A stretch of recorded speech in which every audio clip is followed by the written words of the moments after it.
dia, boa tarde, boa noite. Esse é mais um podcast no Banquinho. E é um podcast dessa vez especial, né, não, Gabriel? Nós estamos aqui com Gustavo e Débora.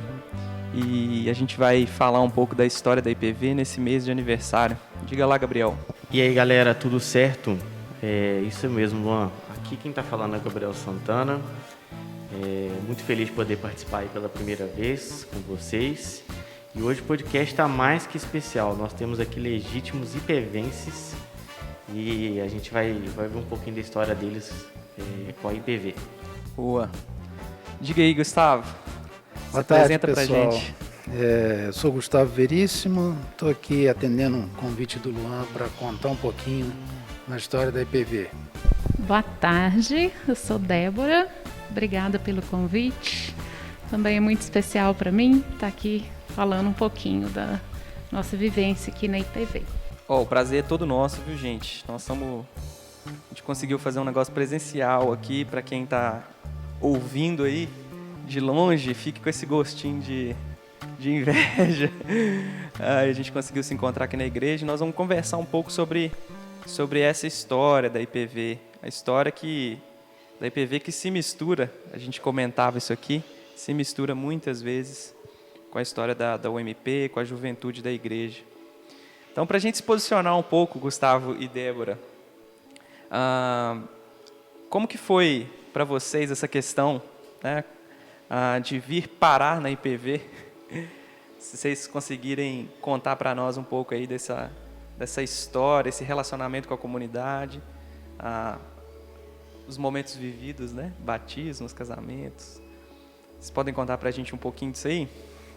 Sim, eu cheguei em Viçosa para estudar em iníciozinho de 1983, eu tinha 17 anos. E o meu pai era assinante da Ultimato, sabia que a família da Ultimato era de Viçosa e que era da IPV. Então, quando a gente veio a Viçosa pela primeira vez para conhecer a cidade, já para fazer planos para se mudar para cá, a gente já bateu na IPV. E aí a gente conheceu pessoalmente o Rev e ele acolheu a gente com muito carinho. E daí a IPV era uma das poucas igrejas evangélicas que tinha na cidade na época e era a mais central. E daí, por causa desse contato com o Rev, a gente já chegou na IPV, né? Eu já era de família evangélica, então assim, a gente já veio determinado a se engajar numa comunidade evangélica aqui. E chegamos e ficamos. Eu quando cheguei, me engajei com a UPA, que eu ainda estava saindo da adolescência, né? Depois passei um tempão na UMP e agora eu estou me dando conta que eu fiquei velho, né? Então, já vão fazer quase 40 anos que eu cheguei em Viçosa. Então, eu meio que passei por todos esses grupos internos aí, desde os adolescentes até chegar aí entre os adultos. Durante a graduação, eu conheci a Lilian, ela veio estudar em Viçosa 2 anos depois de mim. E ela fazia letras e eu engenharia civil. Então, assim, se não fosse pela IPV, provavelmente a gente nunca se cruzaria, né? Olha só, tá vendo? A gente fazia cursos em áreas completamente diferentes. Só que como a gente veio frequentar a IPV e ela cantava e eu tocava, a gente começou a se relacionar... Deu match, né? Mais de perto por conta da música e essa relação se aprofundou e a gente se casou em 1990. Em 1996 nasceu a Luísa. E esse ano a gente completou 31 anos de casados, né? Que bênção. Uma família que começou com os imigrantes de Viçosa que vêm para a IPV. Legal demais. E aí, Débora, será que você também pode traçar para a gente uma breve história aí do seu relacionamento com a comunidade? Sim, com certeza. Bom, eu sou mais nova que o Gustavo, mas eu tenho mais tempo de Viçosa do que ele, porque eu nasci aqui. Eu sou uma nativa, né, igual a gente chama aqui. E a minha história, assim, começou quando minha mãe se converteu, eu tinha 4 anos de idade. E uma imagem muito forte que eu tenho, quando era pequenininha ainda, a gente andando na PH Rolfes e eu via a igreja sendo construída. A gente parou para ver, né, que lugar é esse que estão construindo aí. Aí eu tinha 4 anos quando minha mãe começou a frequentar a IPV. E aqui eu fui crescendo e participei da UPA também, antes da UPA, da UPJ que a gente tinha, UCP, União de Crianças. Nossa. Também na época, e a UPA por muito tempo, e eu comecei a frequentar o MP muito nova.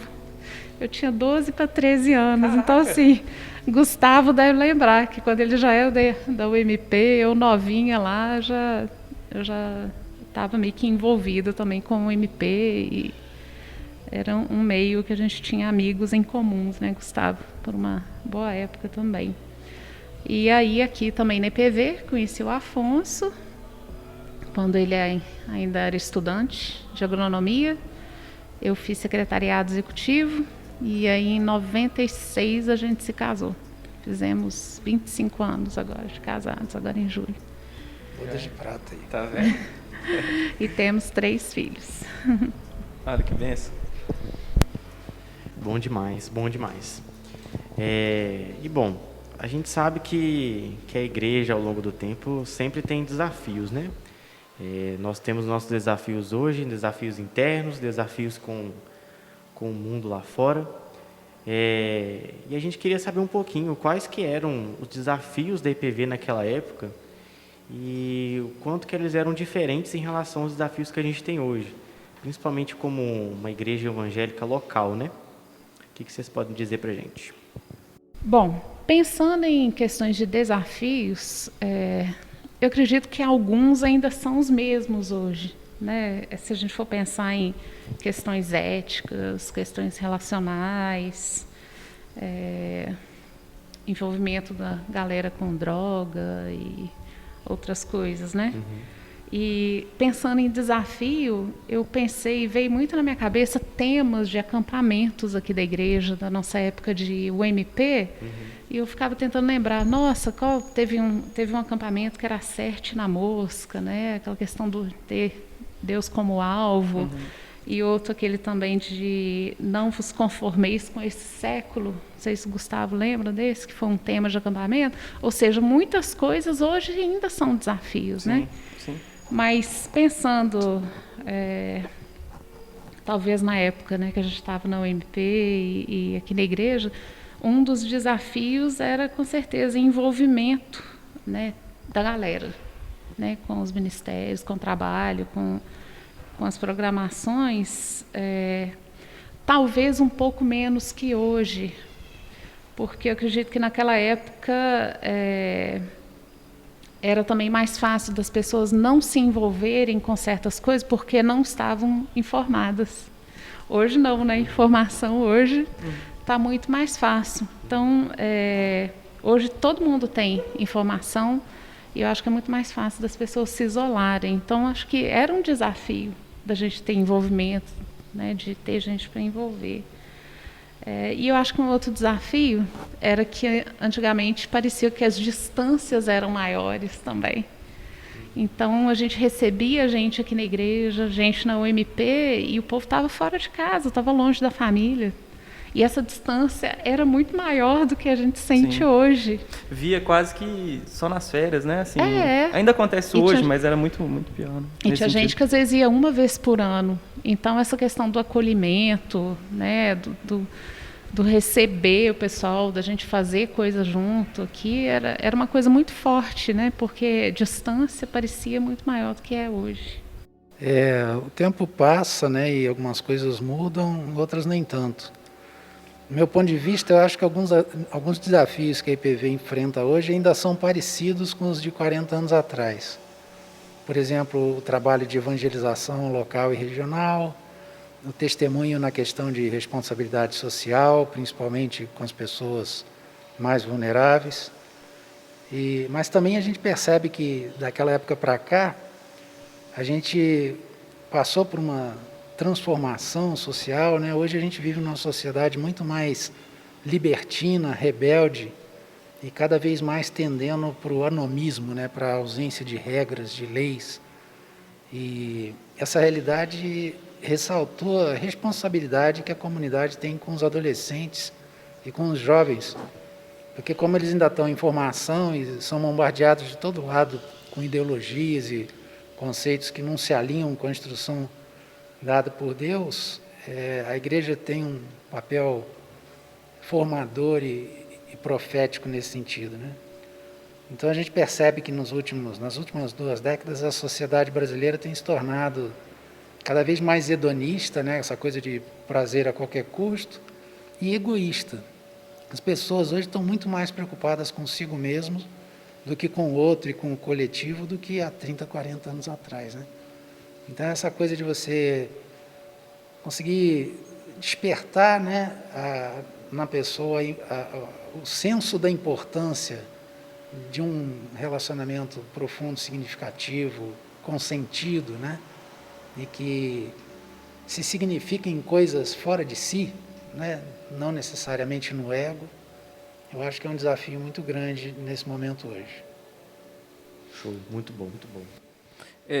Pensando assim nessa questão dos desafios, né, que vocês viveram e ainda vivem, né, conseguem imaginar coisas que mudaram, coisas que não mudaram tanto e até em algum sentido são mais evidentes, são mais complicadas nos dias de hoje.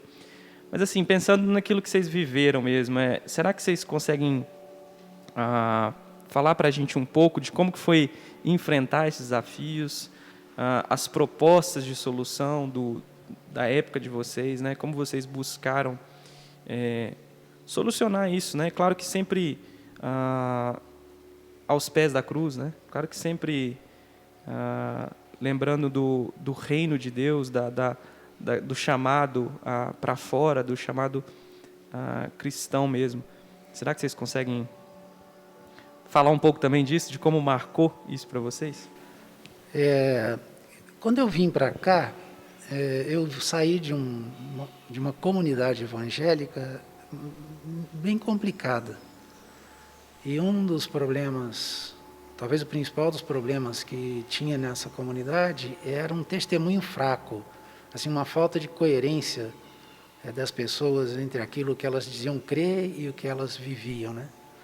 E eu estava adolescente na época e aquilo me causou uma frustração e eu fiquei assim quase acreditando em Karl Marx, né? Assim, esse troço é ópio, né? E eu vim para Viçosa meio que com um pé dentro e um fora da igreja e curiosamente quando eu cheguei aqui eu encontrei outro cenário. Então assim, e como a minha família veio comigo, eu não experimentei o que a maioria dos estudantes experimenta que vem para cá, que vem sem família e passa por todo aquele drama, né, de ter que aprender a viver fora de casa e tal. Sim.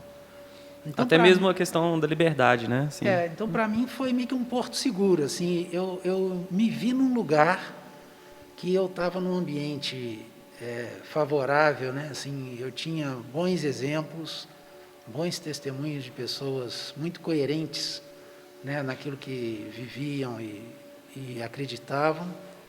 E aí, de repente, eu me dei conta assim, poxa, é possível, né? É possível ser coerente com a palavra de Deus. E aquilo me firmou. Então, eu encontrei, assim, talvez eu tivesse enfrentado um desafio muito maior se eu não tivesse encontrado essa comunidade aqui, né? Eu imagino que a comunidade, como comunidade, devia estar lá vivendo os seus desafios. Mas na época, assim, por causa do momento de vida que eu estava, e talvez assim muito focado em mim, porque eu estava numa fase de crescimento, de desenvolvimento, né? Não foi uma fase assim que eu vejo como desafio, assim, no sentido de dificuldade, de obstáculos a serem transpostos, né? A gente sabe que no passado a comunidade evangélica em Viçosa enfrentou o desafio de lutar contra a rejeição, né, ou a dificuldade que os católicos criavam aqui, né, com os protestantes e tal, de dificultar as coisas, né, para que eles não se fixassem, né? Mas isso passou, isso mudou. Hoje Viçosa é uma cidade com diversas comunidades protestantes, né? Eu acho que as dificuldades hoje são de outra ordem, assim. Eu percebo que as pessoas continuam sedentas da verdade, sedentas de sentido, e nesse sentido não mudou nada, né? As pessoas, a mesma necessidade que a gente observava 40 anos atrás, é hoje. Inclusive hoje, eu acho que existe até mais abertura. As pessoas estão mais dispostas a querer saber e tal. Ao mesmo tempo, existe uma certa indolência, assim, uma certa displicência de não levar tão a sério, né? Ver essa coisa de uma vida religiosa assim, de uma forma descompromissada, né? Então, talvez esse hoje seja um desafio, né? De conseguir instigar as pessoas para a importância de compromisso, né? Compromisso consigo mesmo, com o outro, com o cônjuge, com a família, com os amigos, com as instituições, né? Talvez a abertura seja maior, né? Mais oportunidades, né? Até de pregação do Evangelho, talvez, né? De recepção do Evangelho, de ouvir a mensagem, mas a questão do compromisso, né? De assumir o compromisso do início ao fim, a gente vê problemas mesmo, né? E você, Débora? Então, pensando nas coisas que me marcaram, né? Assim, muitas coisas, né? Porque eu sempre estive aqui em Viçosa. Mas, assim, uma coisa que me marcou muito, e eu acho que me ajudava e ajudava a gente a lidar com esses desafios, era essa vivência intensa em comunhão, que a gente sempre teve aqui na IPV, né? De todos da IPV, especialmente o pessoal mais jovem, tinha um envolvimento grande com as famílias da igreja. Isso é uma coisa que acho sempre me marcou, e esse convívio com as famílias sempre me ajudou muito também, né? Como o Gustavo falou, da gente ter modelos aqui, da gente aprender, né? E ver o testemunho de outros. Mas essa questão do envolvimento intenso com famílias, isso me marcou muito, né? Durante a minha adolescência e na UMP também. Porque ali a gente tinha um encorajamento mútuo, né? Nesse convívio. Isso sempre foi muito forte. E assim, muitas coisas, né? Muitas iniciativas diversas também da igreja, dos jovens, às vezes até com pouco recurso, né? E para evangelizar, grupos de teatro, dança, tanta coisa legal que a gente teve aí, que acho que também marca, né? De certa forma, né? Não só a vivência, mas iniciativas. Bom, a gente sabe que a comunidade da IPV ela tem uma grande importância na cidade de Viçosa, principalmente sendo sal e luz. Viçosa recebendo pessoas de todos os lugares do Brasil e de muitos outros lugares do mundo. E a gente sabe que esse tipo de vivência em comunidade é bem importante, gera uma experiência muito rica. E a gente queria saber um pouco de vocês, como que essa vivência comunitária aqui na comunidade da IPV influenciou a experiência internacional ou transcultural de vocês. A gente teve, assim, 2 ocasiões diferentes, a gente foi para o mesmo lugar, né? A gente foi para uma cidade que chama Edimburgo, na Escócia. E, ao todo, a gente ficou, né? Dessas 2 vezes, foram 8 anos e meio. Foi um tempinho bom. Então, assim, no meu caso, que sou daqui de Viçosa, foi até a primeira vez que eu fui morar fora de Viçosa, por um contexto totalmente diferente. O pessoal lá usa saia, né? Não tem um negócio desse? Cute. Então, foi assim, uma experiência muito interessante, né? De várias maneiras, né? Para nós, tanto de igreja, né? Que a gente achou até uma igreja um pouco parecida com a IPV, mas é um contexto totalmente diferente. E essa vivência comunitária, eu fiquei pensando, o que é minha vivência comunitária? Até tem um link com o que a gente falou aqui antes, né? Influenciou a gente lá. Eu acho que o que a gente aprendeu aqui, a vivência comunitária que a gente aprendeu aqui, nos ajudou demais fora a fazer amizades, né? E muito pela questão da gente manter a nossa porta sempre aberta, que assim, isso ia muito de encontro ao que o povo lá está acostumado, né? Que era um país assim, para você até com o pessoal da igreja mesmo, para a gente marcar um encontro, marcava às vezes com meses de antecedência. Nossa. Mas a gente, desde o início, a gente criou uma abertura legal com todo mundo, de, quando você quiser, aparece. Aí dava um sustinho assim primeiro, mas a gente cultivou muitas amizades lá com base nesse acolhimento, que acho que foi uma coisa que a gente aprendeu de Viçosa. Né? E que destoava do destoava restante, demais. Né? Destoava muito, né? Então, isso era muito diferente da cultura deles. Né? E a gente tem muitos amigos que nem são cristãos lá. Né? Muito por aí, né? Do envolvimento e com as culturas diferentes e muita coisa que a gente aprendeu aqui, com certeza. Assim, quer dizer, né? Essa questão da vivência comunitária na IPV também proporcionou que essa vivência fosse replicada lá, né? Fosse replicada lá, exatamente. De maneira até na pregação mesmo do Evangelho, né? Exatamente. Convívio. E eu acho que até uma coisa que você falou que eu acho que tem muito a ver é o FV, por ser um ambiente que tem pessoas que não são cristãs. Eu acho que juntando isso com essa vivência que a gente tem aqui na IPV, realmente é uma experiência única, né? É bem rica. Nossa, com certeza. Não, aqui, não só na igreja, né? Na igreja e na universidade, a gente tem contato com gente do mundo inteiro. É verdade. Isso é importante. Nesse sentido, a IPV meio que viveu uma experiência acadêmica, no sentido de que na academia a gente tenta valorizar a diversidade, né, para poder ampliar a capacidade de adquirir conhecimento. Por exemplo, as universidades evitam um fenômeno que a gente chama de endogenia, que é gerar dentro, né? Evitar aquele cara que foi criado ali, que cresceu ali, que fez graduação, mestrado, doutorado ali, que não transitou e não experimentou experiências externas, né? Isso é coisa antiga, a gente vê isso lá antes de Lutero, né? A gente já vê, por exemplo, aquele pessoal da República Tcheca que ia estudar na Inglaterra, né? E circulava pelo mundo nessa esperança de trocar conhecimento.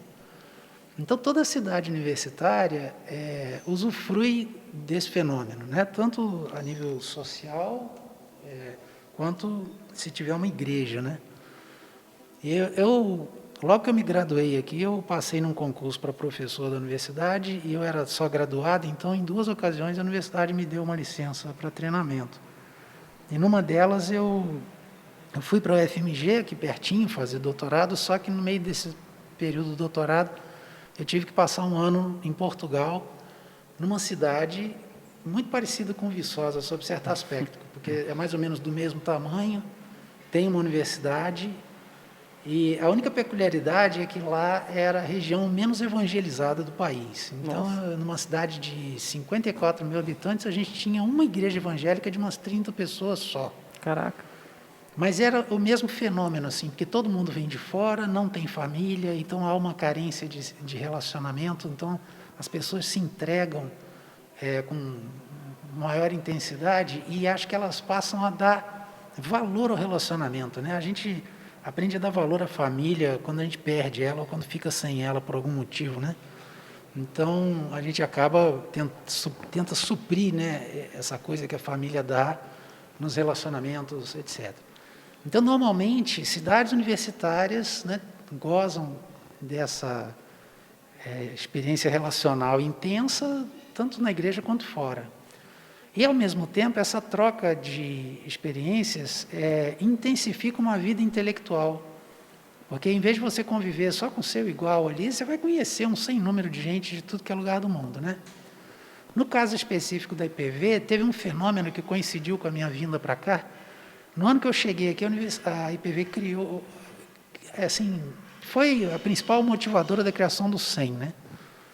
E o SEM começou a trazer tanto professores importados quanto alunos importados, né? Então, a gente teve aqui vários professores americanos, ingleses, da América Latina, né? E via de regra estava passando gente itinerante, né? A Tunica, por exemplo, que era holandesa, né? Sim. Isso ampliou a nossa experiência vivencial de um ponto de vista mais teológico, né? Sim. A gente já tinha uma vida intelectual intensa por causa da universidade, todo mundo estudando alguma coisa, e, de repente, a gente começou a a ter esse pessoal envolvido no nosso meio. E antes do SEM ter uma sede própria, ele funcionava nas dependências da IPV. Então, a gente estava o tempo todo em contato com esse povo. Então, isso contribuiu muito para um improvement nosso em termos de cosmovisão cristã mesmo, sabe? Então, nessa época que eu fui para Portugal, eu fui para lá para fazer os meus experimentos do doutorado. Tinha uma universidade lá que tinha o equipamento que eu precisava, eu consegui uma bolsa para ir para lá. E nessa época eu frequentava uma igreja em Belo Horizonte e eu estava negociando a possibilidade de trabalhar ou numa universidade em Portugal ou numa universidade na Inglaterra. E aí pedindo oração no grupo de convivência na igreja, né, para Deus dar direção e tal. Aí um dia o meu pastor chegou para mim e falou: "Ei, já resolveu se você vai para a Inglaterra ou para Portugal?" Eu falei: resolvi, fechou com Portugal e tal. Ele falou assim: "Excelente." Eu falei: "Como assim excelente? O que você está sabendo que eu não estou sabendo, né?" "É que a gente estava orando para você ir para Portugal."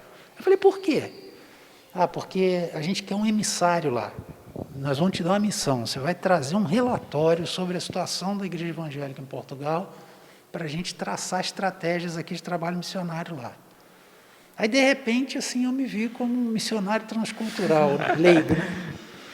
E aí, quando eu cheguei nessa igrejinha pequena lá no norte de Portugal, assim, era uma igreja relativamente nova.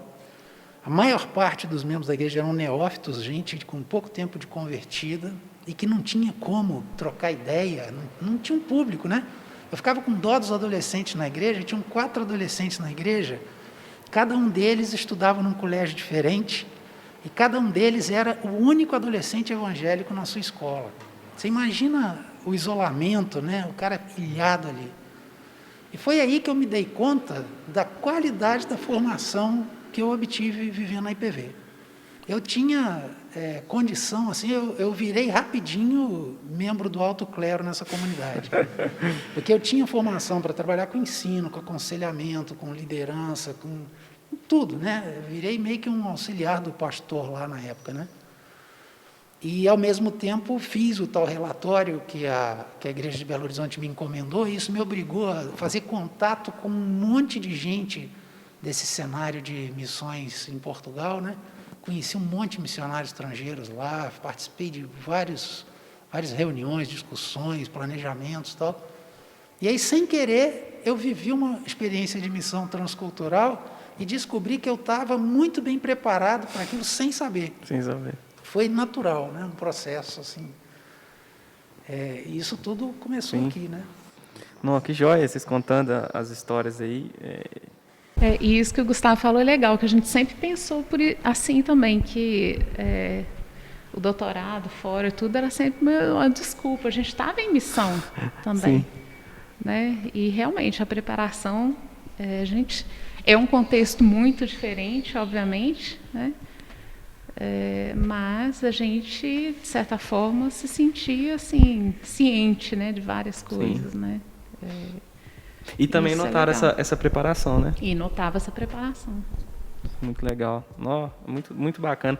A gente escuta muito assim, na UMP, quando eu estava formando, a gente tinha um grupo lá de formandos e teve testemunho de várias pessoas que passaram por Viçosa e que hoje trabalham em diversos lugares, né? Então é muito legal a gente ver isso também, sabe? Como eles entendem a missão deles, o papel deles na profissão que eles estão, né? Muito, muito legal ver isso e ver que Deus conduz também, né? No caso do Gustavo, no seu caso, algo que parecia mexer com um experimento, usar essa máquina lá embora, ou fazer um doutorado, virou uma coisa assim, né? De uma oportunidade mesmo de pregação do Evangelho.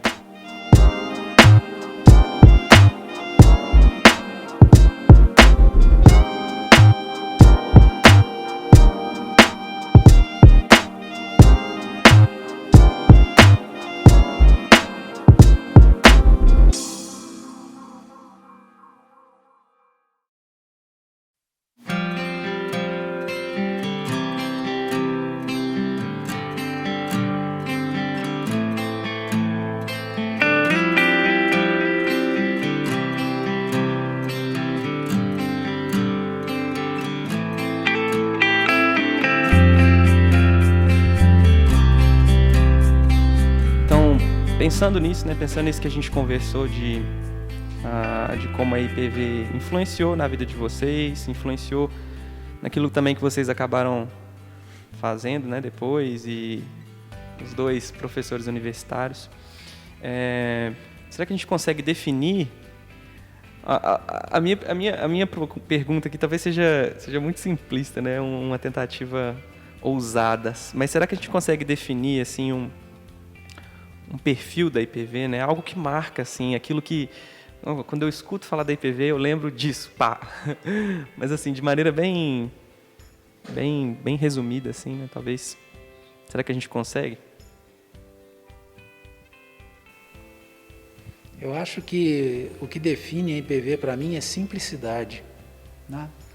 Assim, desde que eu cheguei aqui, prega-se um estilo de vida simples, a despeito da sua condição, de quem você seja, e isso marca muito as pessoas. Inclusive quem passa por aqui, eu já ouvi sair daqui, está longe de Viçosa, fala, poxa, é uma característica interessante daquela comunidade, é a simplicidade, né?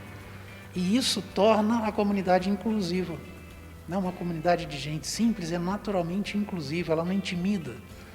Então, isso atrai as pessoas se sentem à vontade, né? E cria uma convivência serena, agradável, né? Porque é simples, né? A gente não complica as coisas, né?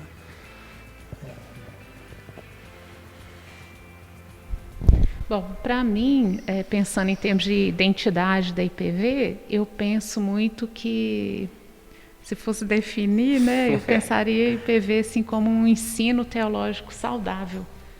Que eu acho que eu cresci muito com o ensino daqui, né? Sempre assim, um incentivo que a gente sempre teve também a buscar referências teológicas boas.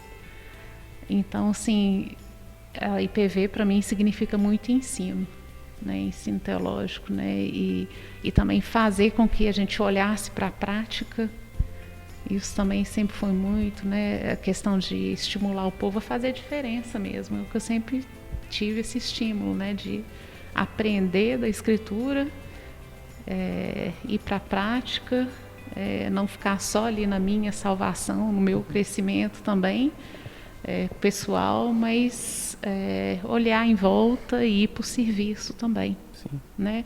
Eu acho que a questão do acolhimento, que a gente já falou muito aqui, também é a cara da IPV, com certeza. Sim. E dá muito fruto. Sim. E o ensino. Um termômetro interessante para o ensino é a questão da prática, né? Se a gente percebe isso sendo vivido, quer dizer que está sendo feito, né? Está sendo bem feito. Não sei se vocês separaram que a IPV recentemente adotou até uma identidade visual, uma logo. E quando o pessoal estava fazendo, uma das grandes dúvidas era o que fazer de imagem, de logo, que comunicasse às pessoas que aquilo é IPV. E o que foi escolhido foi aquele símbolo que a gente tem atrás do púlpito, que são basicamente mãos levantadas para o céu, né? E o feedback que a gente recebeu de pessoas de fora que não estavam mais na IPV foi justamente isso, que aquilo ali tinha muita cara da IPV. Não por ser um símbolo físico, de um prédio físico, mas por tudo aquilo que a IPV representa, né, como comunidade, como formação para as pessoas. E eu acabei lembrando disso com a experiência que vocês contaram para a gente, né, de como que a IPV, nesse servir, ela acaba dando essa identidade, né? Isso é muito legal mesmo. E bom, pensando um pouco sobre os desafios que a gente tem hoje como comunidade, como igreja local, como a igreja do Senhor também, nesse mundo, né? Qual que é o desejo de vocês para a comunidade IPV? Bom, uma das coisas que eu penso também, que até sempre foi uma marca da IPV, foi do envolvimento dos jovens, né? Acho que o meu desejo seria que o pessoal tivesse cada vez mais um protagonismo maior, sabe? Nos rumos da igreja, nos serviços da igreja.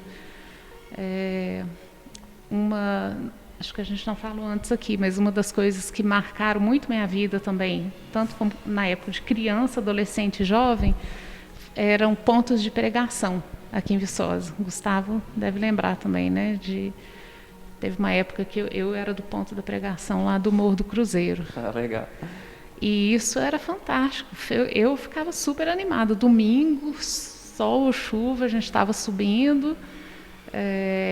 Hoje mesmo a gente vê, né, resultado na vida de muita gente. Não sei quem assistiu o culto domingo passado, né? Teve uma experiência bem legal, né, do pessoal que falou lá com a Martinha, frutos de trabalho de ponto de pregação.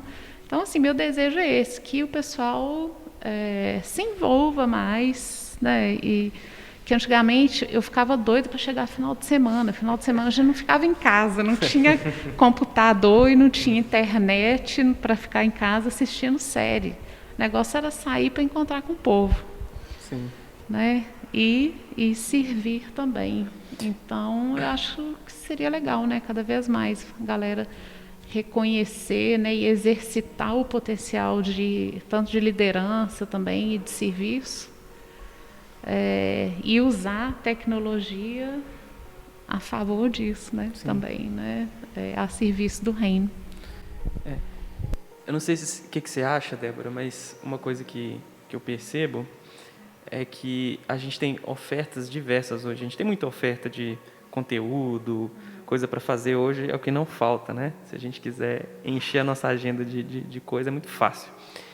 Mas, ao mesmo tempo, eu vejo que a gente tem vivido muito para dentro, né? E talvez esquecido desse chamado para o serviço, que é o chamado, né? A gente é salvo para o serviço, né? Então, para viver para Deus e para o nosso próximo, né? Então, é muito legal isso que você lembrou. É difícil agora, né, pelo momento que a gente está vivendo, falar disso.